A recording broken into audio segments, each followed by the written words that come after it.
Welcome to the second part of our series on hacktivism. So we've discussed the many and varied motivations behind these movements, but what do they actually do and how do they achieve it? The methods often employ exploiting the popular support of sympathisers to launch their own attacks, either by using publicised tools that can be downloaded and used by anyone, or by encouraging sympathisers to carry out their own attacks. A favourite of the hacktivist is the distributed denial of service or DDoS attack, which seeks to render websites or services offline by overwhelming them with traffic. The outcome of this is that visitors are no longer able to access websites.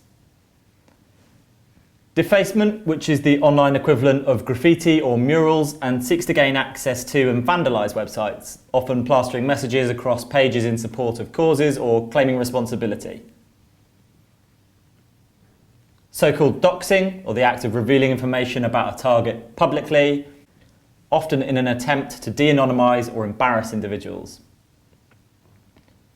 And then there are increasingly groups and actors who are engaging in activities more closely associated with sophisticated actors, such as conducting network intrusions, using phishing and spear phishing techniques, and even breaching databases.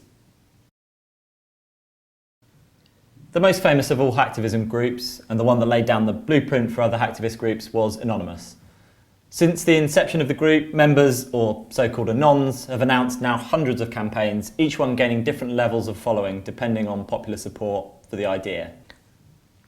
Operations are typically motivated by real-world events and ideologies paired with a desire for disruption.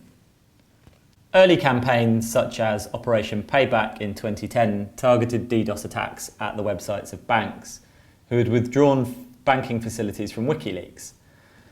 In total, the downtime associated with this campaign amounted to upwards of 500 hours, according to security researchers. Since then, the group has been affiliated with many more campaigns, notably recently the campaigns associated with environmental and conservation issues, such as Op Killing Bay, which has resulted in the rendering offline of several high-profile websites, or Op Green Rights, which is actively targeting companies from the food and beverage sector. From around May 2011, a group known as LulzSec emerged as a rival of Anonymous. The group was markedly different in its motivations, which were more akin to internet pranks than motivated by, quote, serious, unquote, ideological reasons.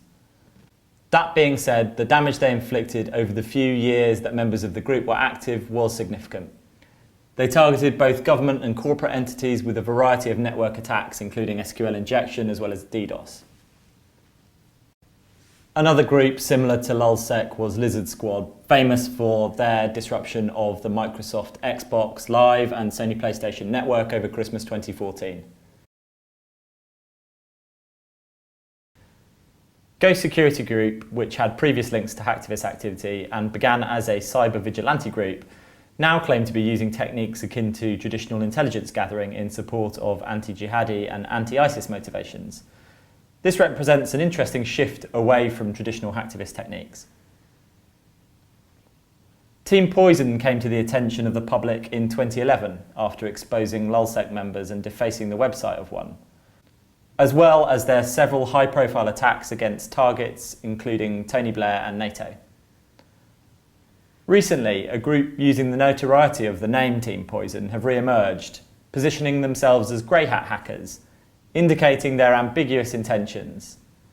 Associated members have recently been calling out security flaws in several high-profile banking, retail and government websites.